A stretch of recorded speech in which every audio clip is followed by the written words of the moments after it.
তামাককে না বলা। আমরা সব সময় তামাক থেকে দূরে থাকার চেষ্টা করব। এছাড়াও তামাক কোম্পানি তরুণদের নানা রকম ফাঁদে ফেলে তামাকের কূটকৌশল প্রচারণার চেষ্টা করছে। এর পাশাপাশি তামাকের প্রচারণা নিষিদ্ধ থাকা সত্ত্বেও আমরা বিভিন্ন সময় দেখি যে শিশুদের কাছে চকলেট এবং এছাড়াও বিভিন্ন পণ্য সামগ্রী এবং দিয়ে তাদের আকর্ষণ করার চেষ্টা করে।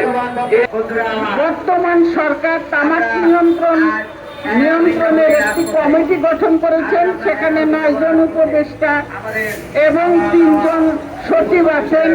আমরা তাদের কাছে বিনীতভাবে বলতে চাই যে তারা যেন এই আইনটি দ্রুত পাশ করেন, দ্রুত পাশ করে